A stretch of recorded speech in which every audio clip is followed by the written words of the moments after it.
Assalamualaikum warahmatullahi wabarakatuh. La ilaha illallahul azimul halim. La ilaha illallah rabbul arshil azim. La ilaha illallah rabbus samawati wa rabbul ardi wa rabbul arshil karim. Ashhadu an la ilaha illallah wahdahu la syarika lah wa ashhadu anna Muhammadan abduhu wa rasuluh. Amma ba'du. Melanjutkan kajian kita dengan kitab Syarah Masail Jahiliyah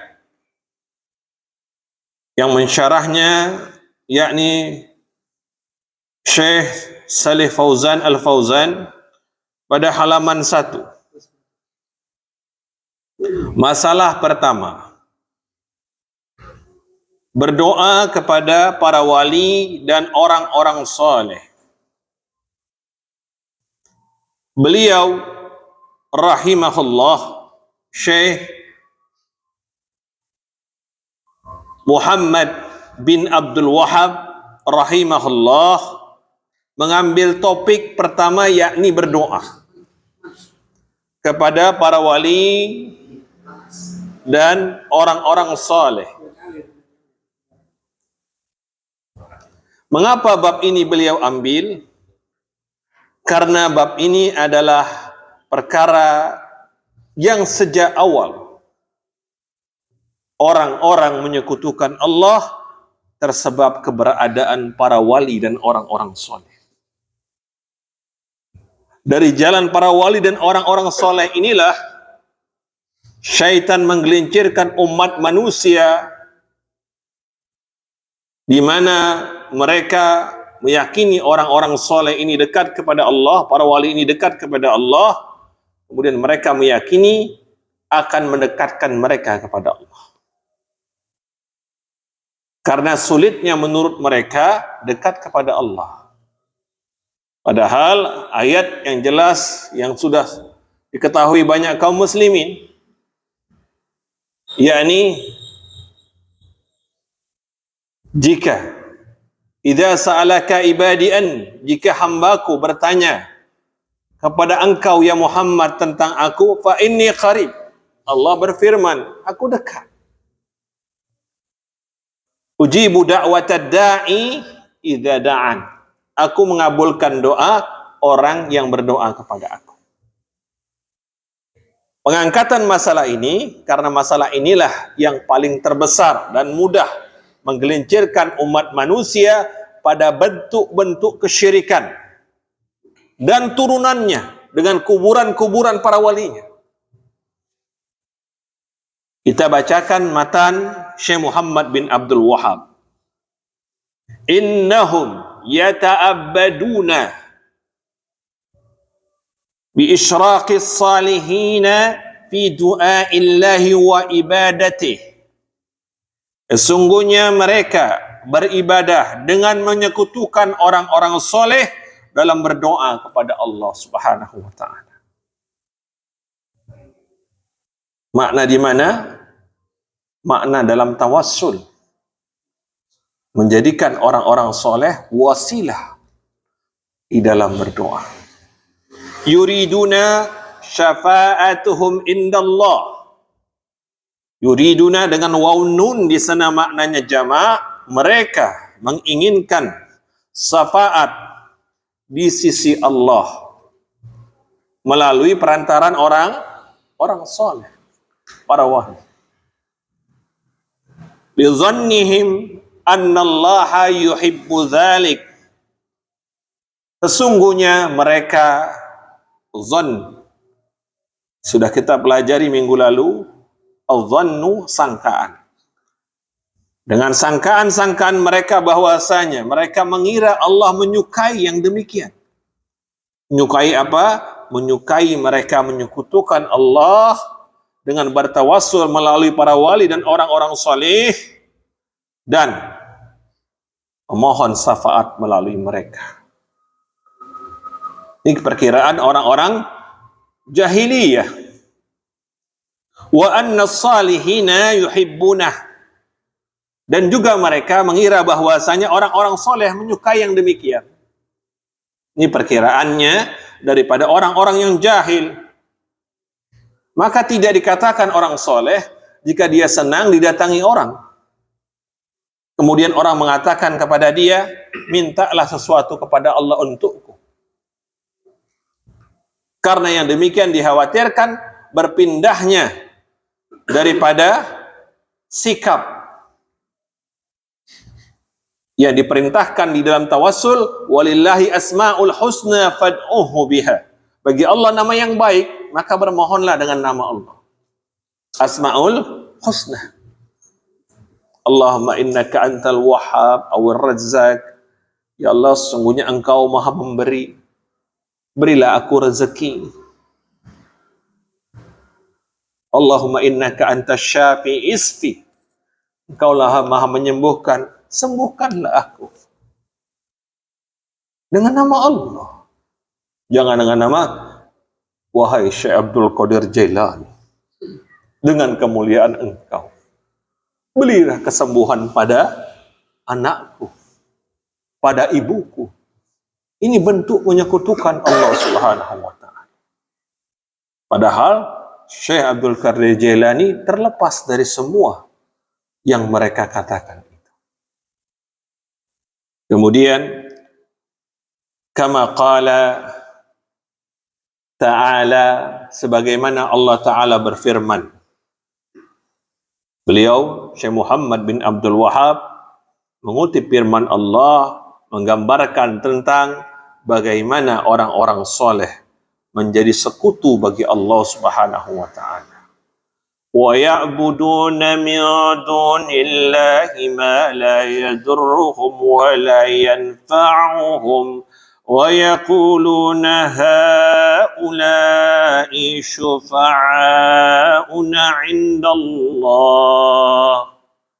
Dan mereka beribadah, menyembah dari selain Allah yang tidak mendatangkan, yang tidak dapat menolak kemudaratan atas mereka dan tidak dapat mendatangkan manfaat atas mereka.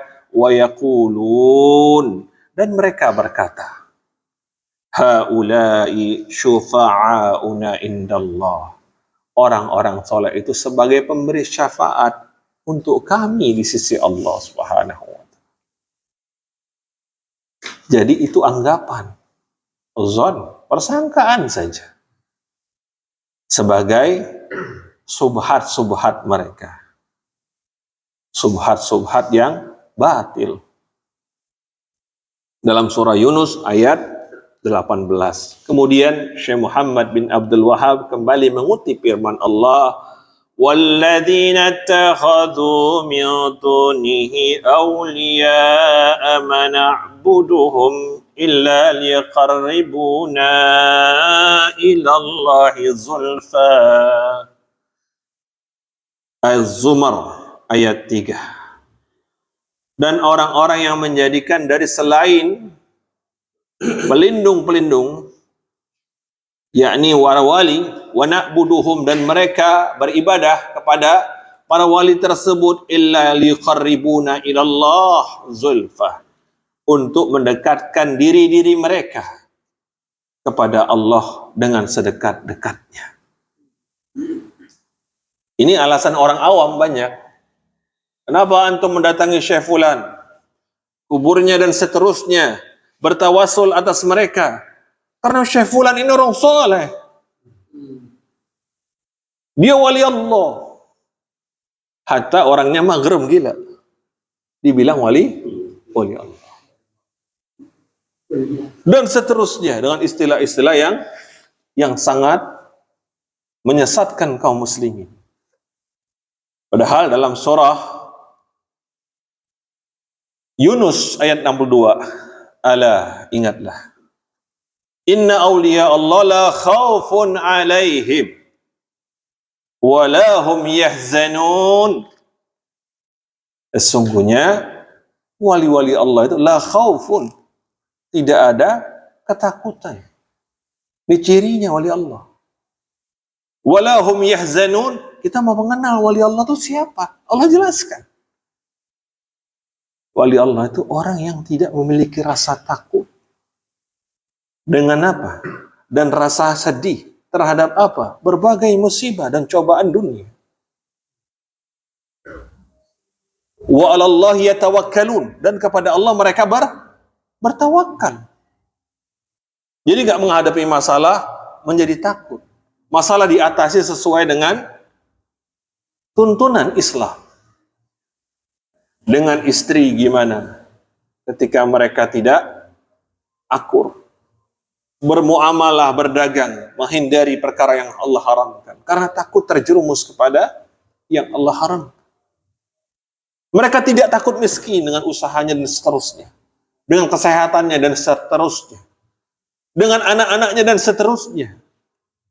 Al-khawf amal hati. Itu cirinya. Wa hum yahzanun, dan itu adalah bentuk daripada yang tampak kesedihan pada wajah, kemudian kesedihan pada tetesan air mata. Al-khawf maknanya amal hati. Kemudian yahzanun maknanya yang tampak di permukaan secara fisik. Orang sedih kan kelihatan mukanya beda. Dia nangis. Dia berdoa munajat kepada Allah Subhanahu wa taala. Jadi orang wali Allah cirinya itu. Alladzina amanu. Dalam surah Yunus ayat 63 ini Allah mengatakan mereka orang-orang yang beriman. Wali Allah itu orang beriman ternyata. Wa kanu yattaqun, dan mereka orang-orang yang bertakwa. Jadi wali Allah itu orang beriman dan bertakwa. Siapa yang beriman dan bertakwa, ulama berijma, mereka dia wali Allah. Banyak nggak? Banyak atau sedikit wali Allah? Banyak. Perlu nggak kita datang ke rumah dia? Meminta-minta sesuatu karena kita sakit, na'udzubillah. Karena rezeki kita sempit. Kemudian minta disembur. Yang ada baunya yang dapat kita. Rezekinya belum tentu. Khawatirnya dia COVID lagi. Kena COVID kita. Makanya jangan main sembur-sembur aja. Ini bukan zaman sembur menyembur. Kemudian ini wali Allah, datang orang rame-rame, cium tangan bolak-balik. La haula wala quwwata illa billah. Alladzina amanu wa kanu yattaqun. Mereka yang beriman dan bertakwa. Ibnu Katsir dalam tafsirnya menjelaskan ulama itu bersepakat wali Allah itu orang yang beriman dan bertakwa. Tahu iman wujudnya? Dengan rukunnya yang 6. Mewujudkan rukun yang 6 pada diri. Kemudian menjaga perintah Allah dan larangannya dalam rukun Islam yang 5. Dan orang yang seperti ini wali Allah. Siapa yang dapat menggelarinya wali Allah? Allah Jalla wa Ala. Nggak ada yang tahu. Boleh nggak kita mengatakan fulan wali Allah, fulana waliyah? Tidak boleh. Nggak ada yang tahu. Kayak kita sholat aja. Tahu nggak kita habis sholat kita itu diterima atau tidak? Nggak tahu. Puasa Ramadan, tahu nggak kita diterima atau tidak? Tidak tahu. Ulama hanya mengatakan, jika amal kita lebih baik dari sebelumnya, tanda amal kita diterima. Kalau kita bertakwa kepada Allah, kayak sholat. Inna sholata tanha anil fahsya'i wal munkar. Lihat aja pada diri kita. Indra kita semuanya terjaga atau tidak? Lisan kita. Kalau semuanya hadir, bertakwa kepada Allah, tunduk dia, insya Allah. Nggak usah kita mengatakan, saya wali Allah. Tak perlu. Banyak kan orang mendefinisikan wali Allah, ternyata keliru. Orang beriman dan bertakwa kepada Allah. Dalam surah Yunus, ayat 62 dan 63. Kemudian kita lanjutkan kalimat matan dari kitab Masail Jahiliyah. wa hadhihi a'zamu mas'alati khalafahum fiha Rasulullah sallallahu alaihi wasallam wa hadhihi a'zamul mas'alati. Inilah masalah terbesar yang ditentang oleh Rasulullah dari mereka, orang-orang jahiliyah. Apa itu? Menjadikan, bersandar kepada wali di dalam mendatangkan manfaat dan mudarat. Lucu kan? Wali itu manusia bukan? Rasulullah manusia bukan? Manusia. Wali sakit tidak? Rasulullah sakit tidak? Yang nggak sakit siapa? Allah saja. Yang nggak lapar siapa? Allah saja. Yang tidak tidur siapa? Yang kuat itu, yang maha kuat itu siapa? Bukan wali, bukan nabi, para rasul. Tidak ada yang kuat. Yang kuat hanya Allah. Yang dimintai hanya Allah. Semua manusia itu lemah. Jadi, semua manusia itu miskin, membutuhkan Allah Subhanahu wa Ta'ala. Maka disandarkanlah segala sesuatunya kepada Allah jika kita betul-betul mentauhidkan Allah Subhanahu wa Ta'ala. Karena masalah ini masalah yang sangat besar, yang karenanya beliau menentangnya. Saya mengatakan fa'ata bi ikhlas, maka beliau datang dengan keikhlasan. Mengajarkan keikhlasan. Mengapa dikatakan beliau datang dengan keikhlasan? Karena ikhlas itu adalah buahnya tauhid. Ibadah itu ruhnya niat. Ruh ibadah itu niat. Innama a'malu bin nih. Hadisnya populer kan? Amal itu bergantung dengan niat. Ruh ibadah itu niat. Dan niat itu bisa dua. Bisa dia ikhlas, bisa dia riya dan sum'ah. Kan gitu. Ikhlas buah dari mentauhidkan Allah Subhanahu wa Ta'ala. Siapa yang mentauhidkan Allah, maka dia akan mengikhlaskan ibadah. Siapa yang tidak mentauhidkan Allah, maka dia minta kepada wali, minta kepada batu, minta kepada pohon, minta kepada dukun, paranormal, dan seterusnya. Jadi ikhlas itu buah dari tauhidullah, mengesahkan Allah Subhanahu wa Ta'ala. Adapun syirik, lawan dari ikhlas, yakni riya dan sum'ah, adalah buah daripada menyekutukan Allah Subhanahu wa Ta'ala. Siapa yang menyekutukan Allah, maka dia riya, maka dia sum'ah. Dia bagi ibadah itu, dia tidak khususkan untuk Allah saja. Dia bagi untuk wali. Dia berdoa kepada wali, dia berdoa kepada kuburan.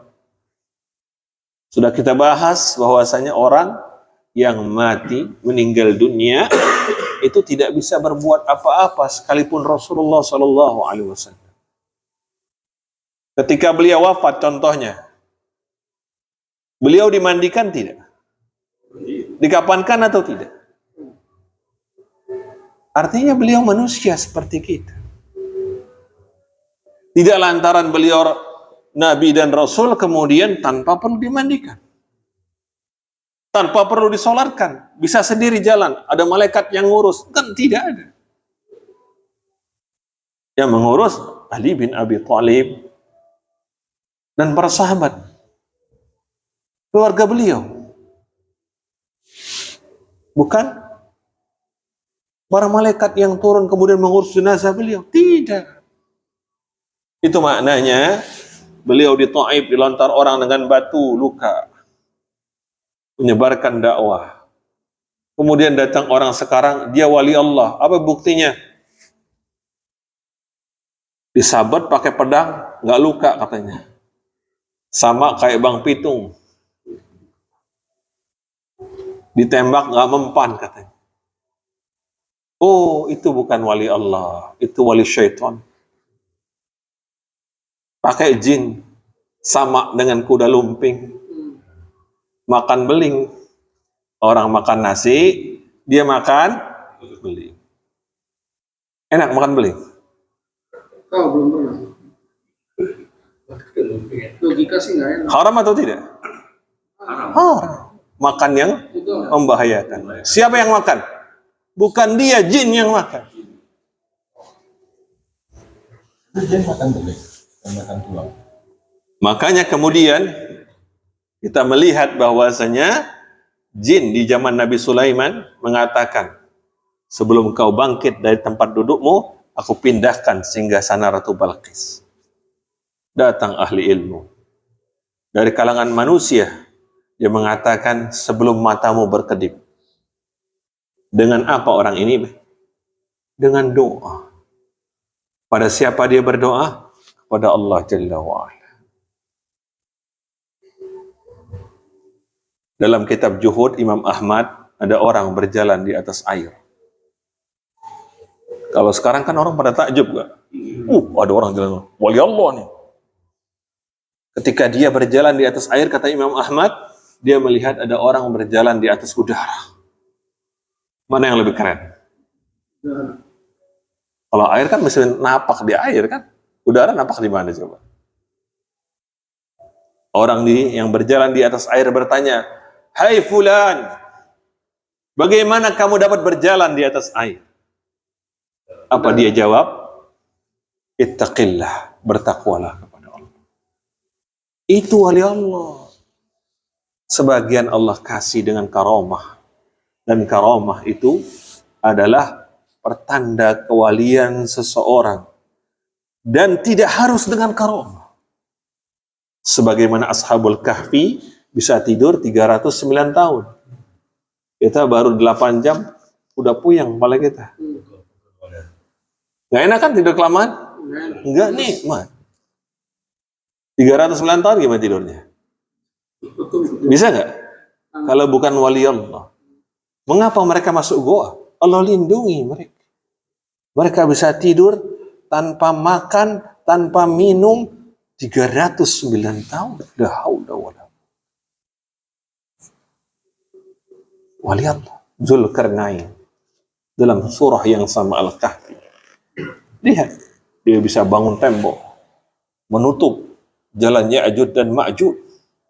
Dengan besi yang dicor dengan tembaga. Bayangkan. Wali Allah. Khidir. Yang menemani Musa alaihissalam. Dia diberi Allah Jalla wa'ala. Dengan ilmu. Yang tidak diberikan pada Khidir. Dan semua hal ini tidak menjadikan kita mengemis-ngemis karomah kepada Allah. Yang perlu seorang minta kepada Allah, Allahumma inni as'alukal huda. Petunjuk. Wattuqu, ketakwaan. Wal ghina, kaya hati. Wal afab, kecukupan. Ini Nabi yang senantiasa lakukan doa. Jangan sudah sholat sering, sering segala macam sering, minta mau jadi wali Allah, kemudian minta jalan di atas air. Dicoba, nyemplung. Jangan dikerjain yang enggak. Sebenarnya semua tanda dari wali Allah itu beriman dan bertakwa kepada Allah. Ketika kita punya datang persoalan, dikatakan apa? Ketika kita beriman dan bertakwa, yaj'al lahu makhraja. Allah jadikan jalan keluar. Itu karamah. Kalau kita sulit, cara ekonomi Allah jadikan jalan keluarnya. Itu karamah, kemuliaan. Bukan hanya berjalan di atas. Kemudian ketika kita berhutang, sulit bayar hutang. Udah Allah kasih kita jalan keluar. Min haitsu la yahtasib. Datang rezeki kita dari arah yang tidak disangka-sangka. Ini yang terjadi pada Uwais bin Amir dari Yaman. Dia punya ibu dan dia berbakti pada ibu. Rasulullah berpesan pada Abu Bakar dan Umar, jika engkau bertemu orang namanya Uwais dari Quran, dari Yaman, dia punya penyakit sopak, tinggal sebesar dirham, mintalah agar Allah mendoakan, mengampuni kalian berdua. Jadi timbul pertanyaan, di mana kedudukan Uwais, di mana kedudukan Abu Bakar dan Umar? Begitu tidak? Bagaimana Abu Bakar dan Umar diwasiatkan Rasulullah untuk menemui seseorang dan berdoa? Di situ menjadi dalil bolehnya meminta doa orang yang soleh yang masih hidup, yang kesolehannya sesuai dengan kitab Allah dan sunnah Nabi. Bukan ukuran orang yang soleh ketika dia bermaksiat kepada Allah. Ketika dia telanjang baju dibilang wali Allah, na'udzubillah. Ketika dia nyoret-nyoret mobil orang dibilang wali Allah. Kemudian dicium bolak-balik, masuk mimbar ngerokok, na'udzubillah summa na'udzubillah. Dibilang wali Allah. Ini Sa'id bin Uwais bin Amir ini, kemudian setiap datang orang dari Yaman, Umar bertanya. Sampai satu masa dia mendapatkan Uwais dan dimintakan doanya. Setelah itu Umar bertanya, engkau hendak kemana? Dia mengatakan, saya akan membantu menuliskan surat agar orang membantu engkau di wilayah di mana engkau engkau tuju. Kata Uwais, tidak perlu. Sejak saat itu orang tidak lagi mengenal Uwais dan tidak melihat Uwais. Malah justru dia melarikan diri dari orang banyak untuk tidak dikenal orang. Jangan kayak Ponari. Tuh batu dimasukin, cemplung, khamsin, 50.000, mi'ah. Ente sakit apa ya? Cuman dia bawa batu dicemplungin. Semua orang datang ke dia, bertabarruk dengan batu. Na'udzubillah min dzalik. Ternyata di zaman kita Ponari wali Allah dianggap orang. Punya batu. Bisa nyembuhin orang, bisa orang rezekinya, na'udzubillah. Sesuatu yang mendatangkan manfaat dan mudarat itu hanya Allah. Batu petir dianggap mendatangkan manfaat dan mudarat, kan? Itu menyekutukan Allah. Karenanya Syekh Muhammad bin Abdul Wahab meletakkan bab ini di depan. Lihat. Di Jawa ada sapi namanya Mbah Selamat. Udah mati alhamdulillah tuh sapi. Kotorannya orang bertabaruk, berebutan buat obat, diambil. Kotoran sapi.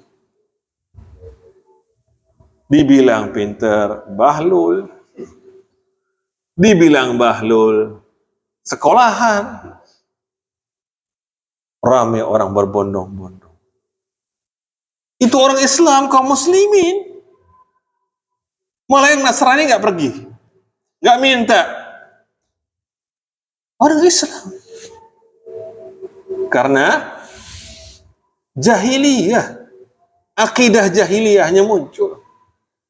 Akidah orang-orang jahiliyah menjadikan orang mulia mereka, orang-orang tertentu, batu, pohon, dan yang lainnya sebagai tempat mereka mendatangkan manfaat dan mudarat. Kemudian wa akhbara annahu dinullah, bahwasanya beliau mengabarkan agama Allah ini, alladzi arsala bihi jami'ar rasul, yang diutus dengannya semua para rasul. Annahu la yuqbalu minal amali illa al-khalis, bahwasanya tidak diterima yuqbalu minal amali, dari amal, illa al-khalis, amal yang ikhlas. Jadi ada kaitannya antara orang yang memohon kepada para wali, bertawassul kepada para wali, kemudian orang yang meminta berdoa kepada wali dengan keikhlasan itu ada kaitan. Kaitan di mana orang yang berdoa kepada para wali, orang yang menyekutukan Allah Subhanahu wa taala. Rusaklah dari tauhidnya, maka dia tidak akan membuahkan keikhlasan di dalam ibadahnya. Ikhlas itu memurnikan ibadah untuk Allah semata. Ketika doa diserahkan pada wali, maka ini kesyirikan kepada Allah Subhanahu wa taala. Wa ahbara anna man fa'ala mastahsabu faqad harramallahu alaihi al-jannah. Dan beliau mengabarkan bahwasanya siapa orang yang beramal fa'ala mastahsabu, menganggap baik, meminta, memohon, berdoa, meminta syafaat kepada wali, faqad haramallahu alaihil jannah, Allah haramkan atasnya surga. Jadi doa ini dikatakan dalam hadis, man mata yad'u min dunillahi nidan dakhalan nar, rawahu Muslim. Siapa orang dia mati dan dia pernah berdoa kepada selain Allah kemudian tidak bertaubat, dia masuk neraka Allah. Jangan sekali-kali berdoa kepada selain Allah Subhanahu wa taala. Wa ma'wahun nar, dan tempat kembalinya adalah neraka. Wa hadhihi hiyal mas'alatu allati tafarraqa an-nasu min ajliha bainal mu'mini wal kafir. Dan inilah permasalahan yang terpecah manusia karenanya menjadi dua kelompok, mukmin dan kafir. Jadi dengan sebab orang-orang beribadah kepada para wali, berdoa kepada para wali, memohon syafaat kepada mereka, sehingga mereka dengan perbuatan itu menyekutukan Allah, maka manusia terpecah menjadi dua bagian, orang-orang yang beriman dan orang-orang yang kafir. Wa indaha waqa'atil adawat, yang demikian itu, wa indaha, yang sisi-sisi yang demikian itu menjadikan dua kelompok ini saling bermusuhan. Wali ajliha syu'iral jihad, yang karenanya disyariatkan jihad. Jadi syariat jihad itu dikarenakan sebabnya ialah karena menyekutukan Allah. Jadi jihad itu bukan mengambil wilayah sebagaimana penjajahan yang dilakukan Inggris. Orang-orang kapitalis mengambil kekayaan alam kan? Tapi Islam melakukan jihad karena pihak lawan itu menyekutukan Allah Subhanahu wa taala. Nabi Sulaiman menulis surat kepada Ratu Balqis yang dikirimkan burung hudhud karena dia menyekutukan Allah, menyembah matahari. Jadi salah orang yang mengatakan kekuasaan itu untuk mengambil kekayaan, sebagaimana yang ramai untuk 2024. Buat kekuasaan bukan? Buat kekayaan bukan? Ada tujuan untuk menyelamatkan manusia dari penyembahan kepada selain Allah? Jauh.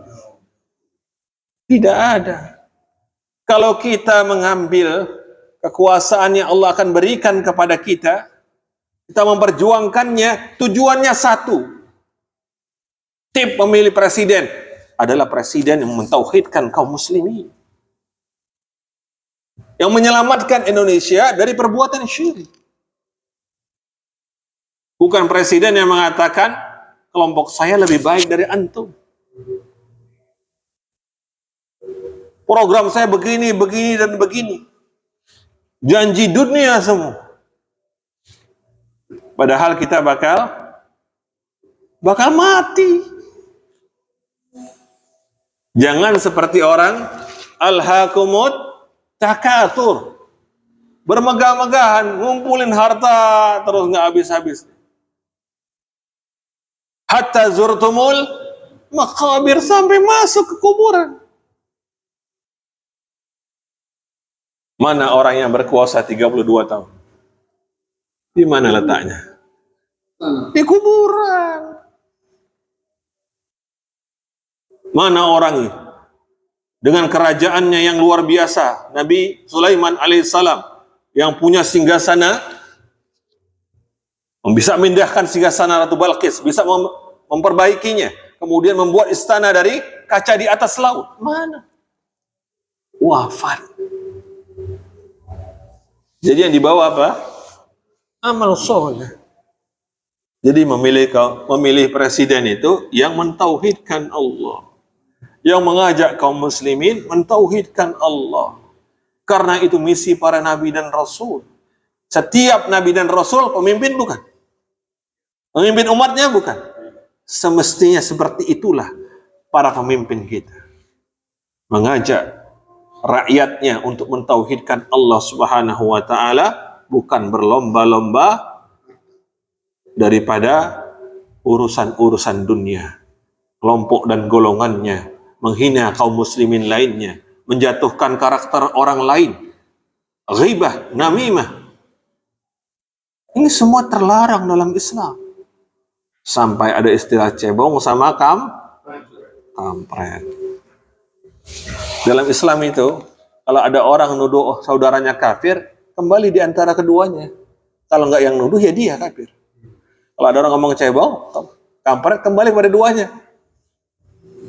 Jadi, apaan? Keduanya, kampret dan sama aja. Makanya nggak pernah benar. Nggak pernah lurus. Karena tujuannya keliru dan salah. Dalam Islam, kekuasaan itu adalah untuk menegakkan akidah kaum muslimin, mentauhidkan Allah Subhanahu wa taala, bukan yang selainnya. Jika tauhid itu sudah tegak, maka dia atas tauhid itu akan tegak syariat. Akan tumbuh pohon syariat yang menghunjam ke dalam bumi. Makanya sepotong syariat itu, nikah pakai Islam, giliran bagi waris pakai Islam, yang nggak senang pakai hukum perdata, agar adil katanya, yang perempuan dapat bagian yang sama. Ketika urusan orang membunuh ajudannya, urusannya pakai hukum Belanda. Kasihan betul. Akibatnya apa? Urusan nggak selesai, fitnah kemana-mana. Karena tidak tegak di atas akidah yang benar. Negara itu harus tegak di atas akidah yang benar. Baru syariat itu pohonnya akan tumbuh. Jangan harap ekonomi umat akan tegak dan bangkit jika pohon akidahnya, akarnya tidak tumbuh. Kemudian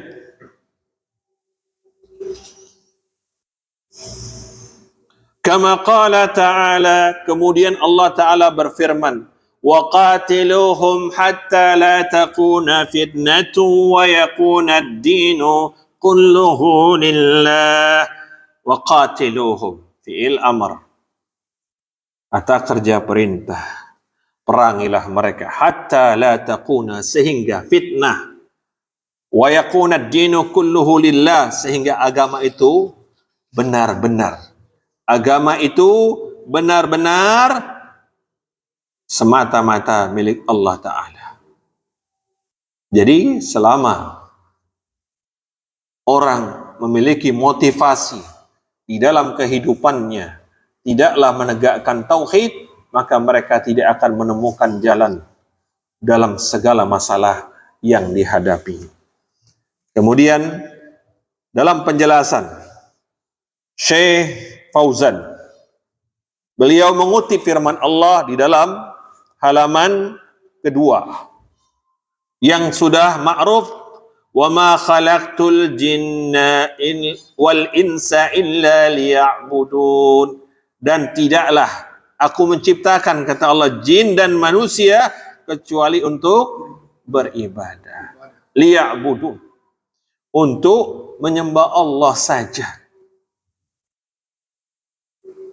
Jin dan manusia. Mengapa kalimat kata jin didahulukan dari manusia? Ini bukanlah keutamaan untuk jin maknanya. Maknanya yakni jin itu diciptakan lebih dulu daripada manusia. Baru kemudian manusia. Sedangkan manusia itu lebih utama dari semua makhluk. Fi ahsani taqwim. Lebih mulia. Dengan kejadian sebagus-bagusnya kejadian. Allah ciptakan manusia. Maka ibadah adalah hak Allah Jalla wa'ala. Syekh Fauzan mengatakan, ibadah itu hak Allah. Hak Allah ala ibadih ayyabuduhu wa la yusyriku bihi syai'an. Hak Allah atas hambanya, Allah diibadahi, tidak disekutukan dengan sesuatu. Itu hak Allah. Udah. Hakul ibadi ala Allah alla yu'adziba man la yusyriku bihi syai'an. Adapun hak hamba atas Allah, Allah tidak akan menyiksa hamba tersebut jika hamba itu tidak menyekutukan Allah dengan sesuatu. Maka dosa sebesar apapun kecuali dosa syirik, maka terampuni.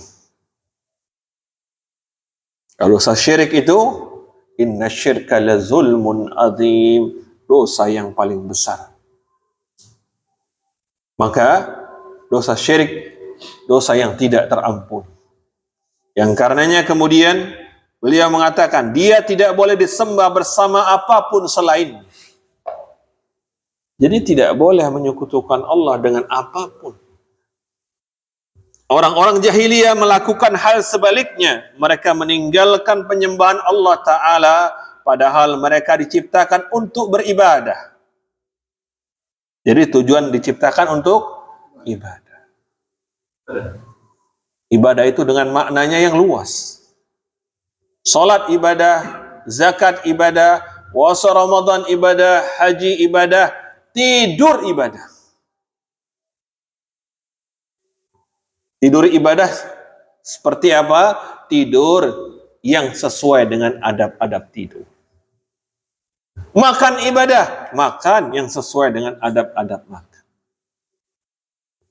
Berjima dengan istri, ibadah sesuai dengan adab-adab di dalam jima. Ini orang berjima dengan istrinya tanpa membaca doa na'udzubillah sama menyelisihi tuntunan Nabi SAW. Kemudian menjadikan kerja ibadah. Kerja yang seperti apa? Keluar rumah dengan membaca doa keluar rumah. Ketika masuk pun membaca basmalah, sehingga setan tidak ikut makan dan tidur beserta kita.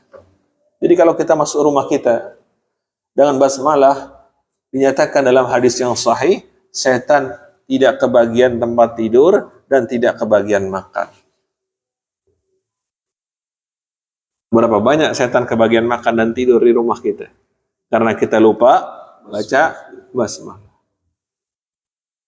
Masuk WC, keluar WC, lupa bacanya. Buka aurat, lupa baca basmalah. Akhirnya apa? Syaitan laki dan perempuan yang dalam kamar mandi melihat film porno.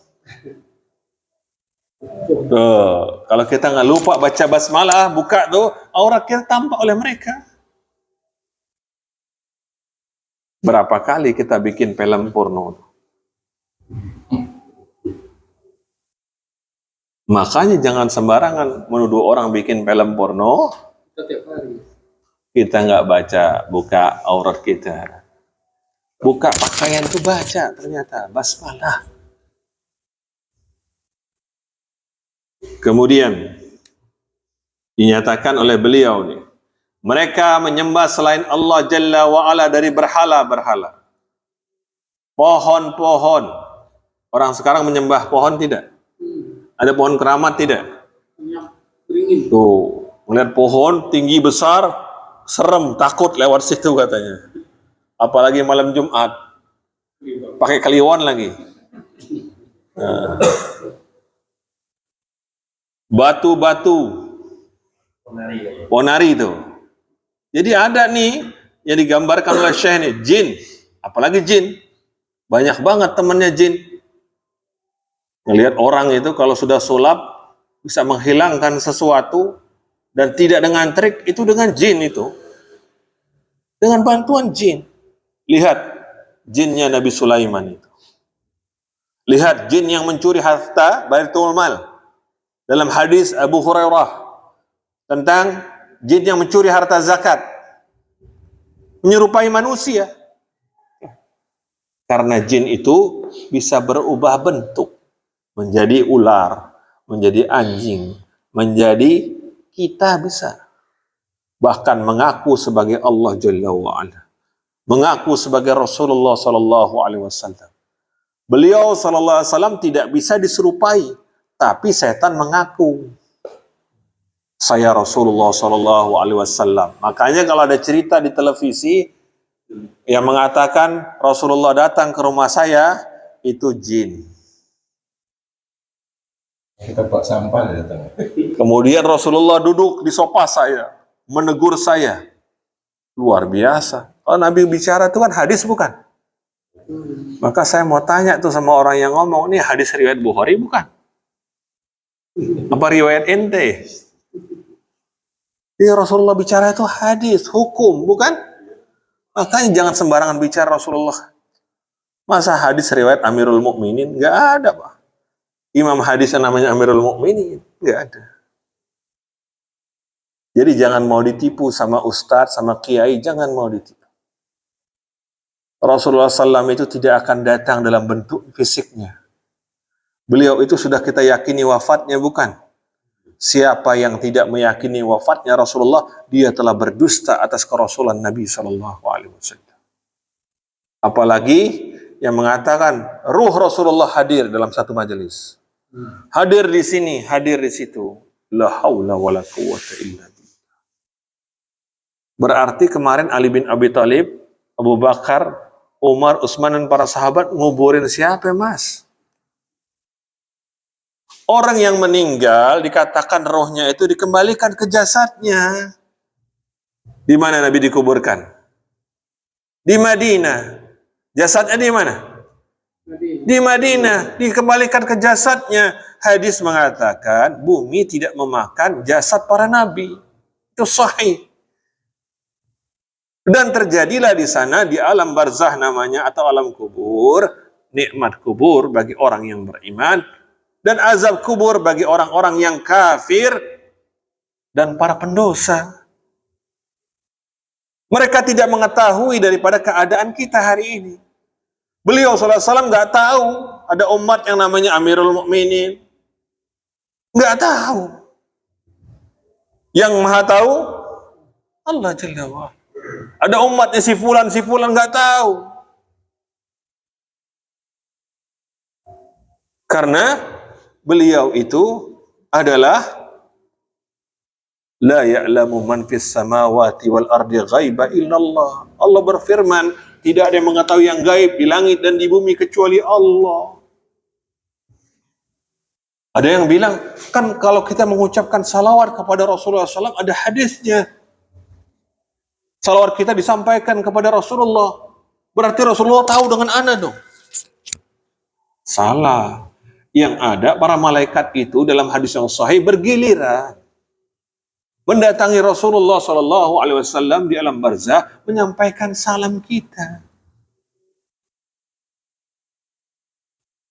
Itu hadisnya, bukan salam kita langsung dijawab oleh Rasulullah SAW.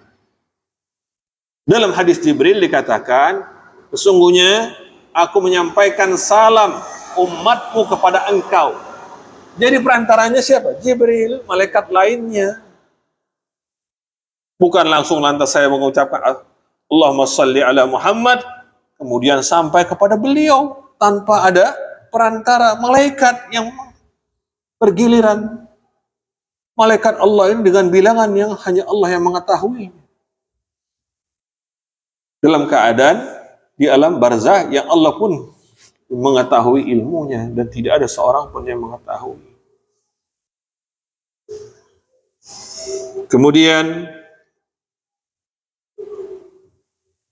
kita lanjutkan,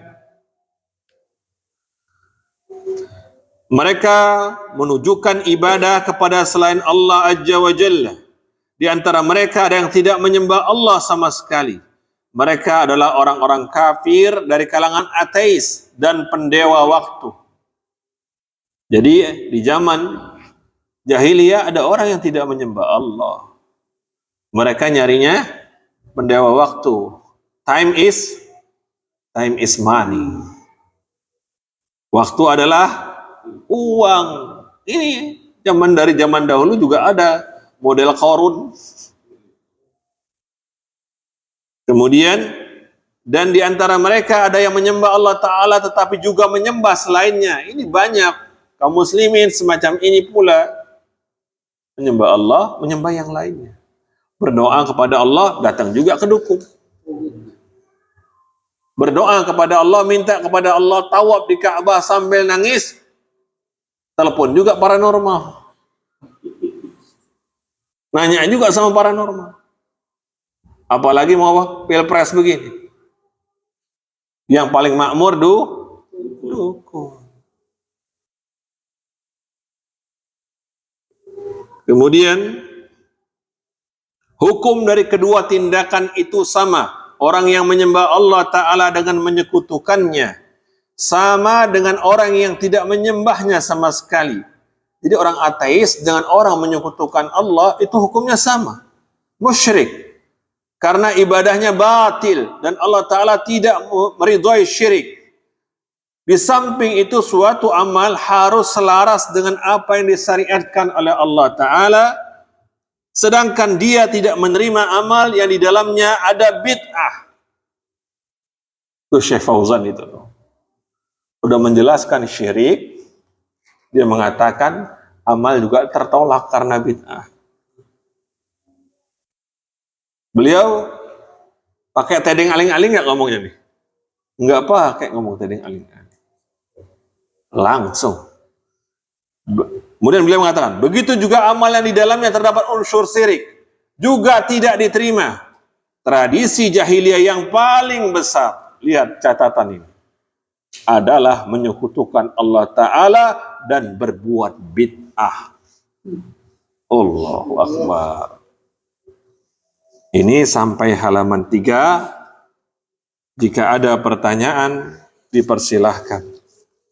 Kita melihat sesuatu, katakanlah manusia gitu ya, manusia. Kemudian kita kagum. Apa karena kagum itu karena dia mempunyai talenta yang lebih, itu termasuk syirik nggak? Ya. Terima kasih. Ya. Jika kita melihat kelebihan pada manusia lainnya, maka di dalam adat Islam terlarang memuji di hadapannya. Itu adabnya. Karena hadis sahih mengatakan, kalau kita memujinya, sama kita mendorongnya pada kebinasaan.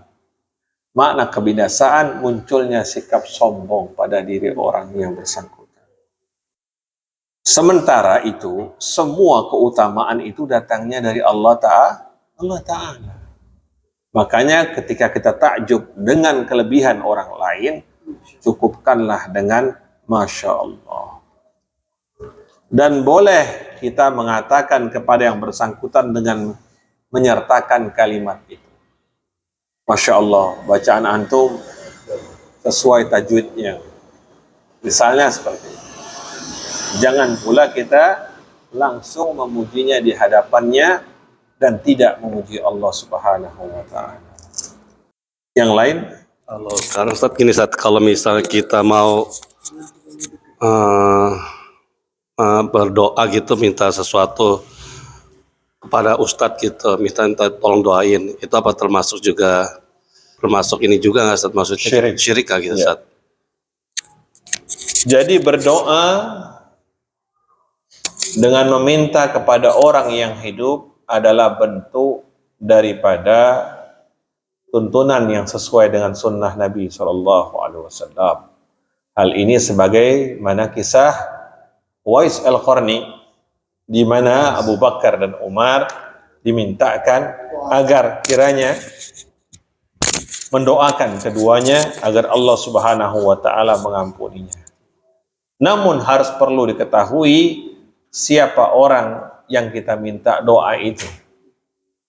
Artinya kita telah mengetahui tentang track recordnya lah. Wah, dia sholat 5 waktu di masjid. Ini orang nggak pernah ke masjid, kita minta doa. Ini terbalik-balik. Kemudian kita lihat dia keluar, dengkulnya terbuka. Dengan istrinya jalan olahraga. Ini orang tidak usah dimintai. Karena dengkul ini, lutut ini masuk dalam aurat. Jadi kemudian kita melihat dia tumbuh jenggotnya, dia potong jenggotnya. Ini orang fasik. Gak layak kita minta doa kepadanya. Kalau jenggot ini nyata nggak?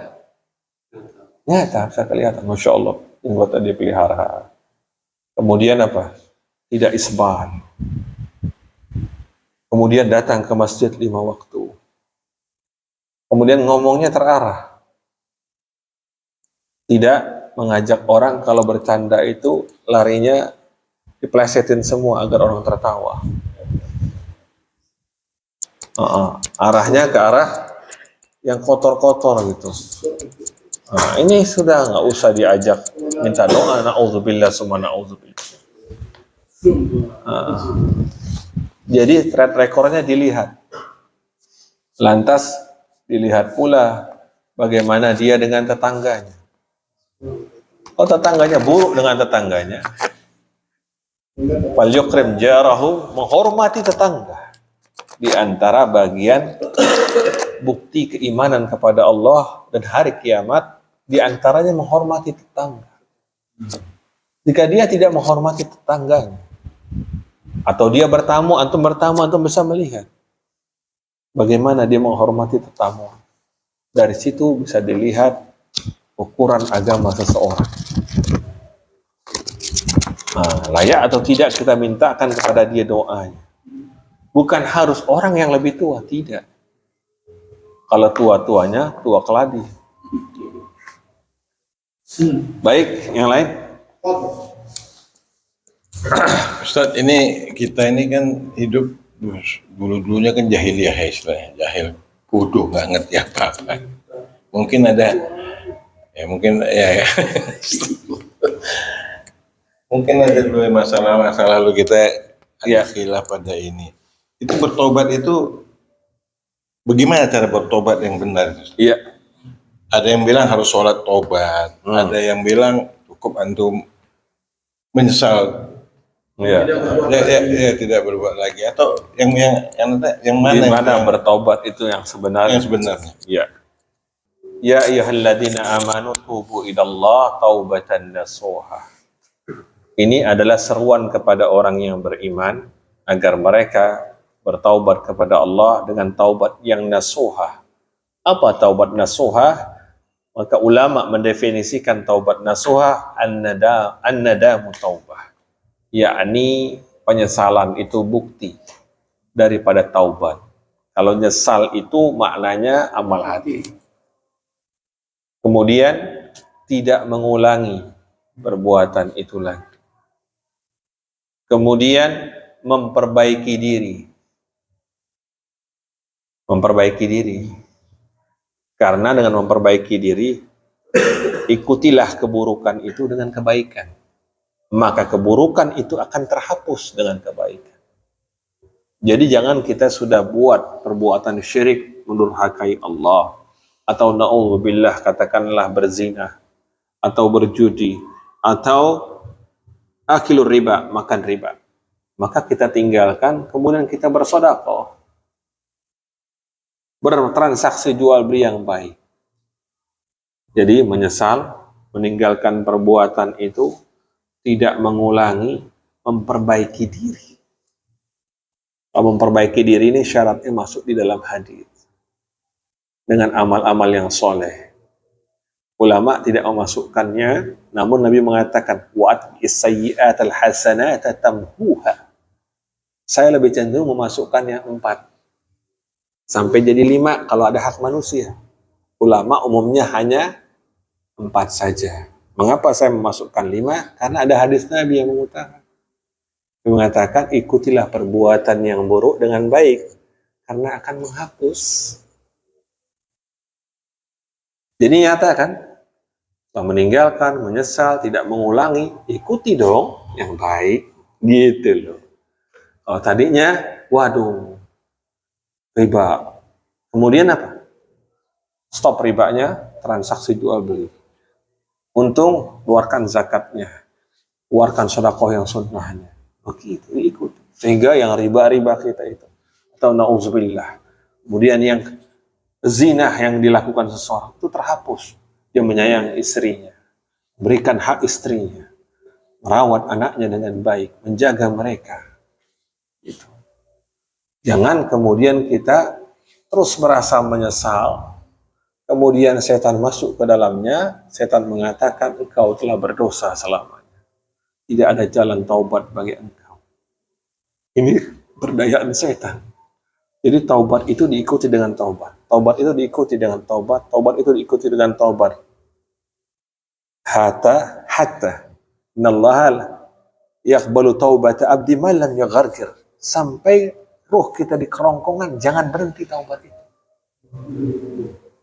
Jadi ikuti terus dengan taubat. Diiringi terus dengan taubat. Berdosa lagi anak, taubat lagi. Dosa lagi, taubat lagi. Dosa lagi, taubat lagi. Ketika taubat itu terus berazam untuk tidak mengulangi. Azamnya yang kuat. Jangan putus asa di sana. Karena masuknya setan di sana ketika kita putus asa. Udah. Terjerumus lagi pada dosa, taubat lagi. Terjerumus lagi pada dosa, taubat lagi. Terjerumus lagi pada dosa, taubat lagi. Seperti itu.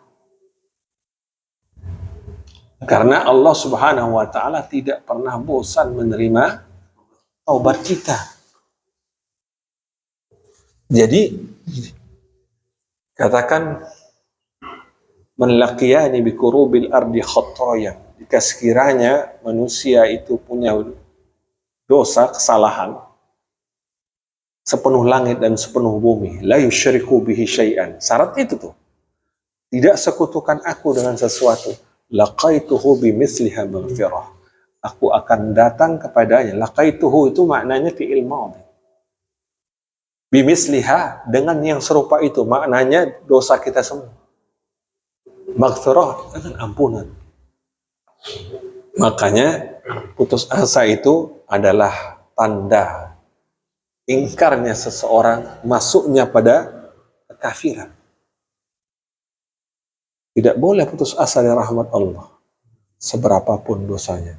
Maka seorang kisah dalam hadis sahih yang diriwayatkan dalam kitab Imam An-Nawawi Riyadhus Shalihin, pembunuh itu yang 100 orang. Dia tidak putus asa sudah bunuh orang 100 itu. Kemudian dia pergi hijrah. Dengan niatnya hijrah, kemudian dia mati di satu tempat yang belum dia lakukan ibadah. Tapi niatnya sudah Allah catat. Niat itu pahalanya sudah 1.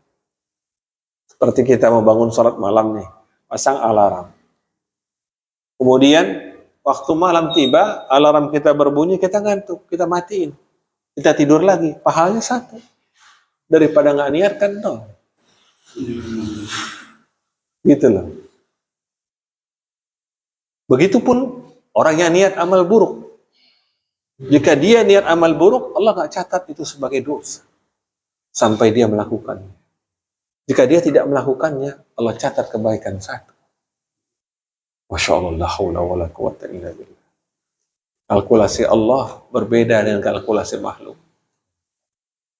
Ar-Rahman, Ar-Rahim, sifat Allah yang seperti itu adalah bentuk daripada nikmat yang karenanya haram bagi orang yang beriman kepada Allah putus asa dari rahmat Allah. Jadi rahmat Allah ini senantiasa ada pada kita dalam segala keadaan kita, dalam rezeki kita, dalam keluarga kita, dalam berbagai amal soleh kita. Ketika kita melakukan sesuatu kekeliruan di dalamnya, kembali dan kembali. Jangan pernah berhenti dari taubat. Maka beliau mengatakan dalam hadis beliau, Ya ayyuhalladzina amanu tubu ilallah taubatan nasuha fa inni atubu ilallah mi'ata marrah. Wahai orang beriman, bertaubatlah kepada Allah dengan taubat yang sesungguhnya. Sesungguhnya aku dalam sehari bertaubat kepada Allah 100 kali. Nabi ada dosanya enggak? Enggak ada dosanya, maksum. Tapi tetap bertaubat. Apa fungsinya taubat atas beliau sallallahu alaihi wasallam? Dosanya enggak ada. Coba. Maqamam mahmudah. Agar Allah. Apa fungsinya salawat kepada beliau sallallahu alaihi wasallam? Agar Allah menempatkan beliau pada satu tempat ketika beliau memohon syafaatul uzmah untuk kita semua kaum muslim. Makanya kita diperintah bersalawat.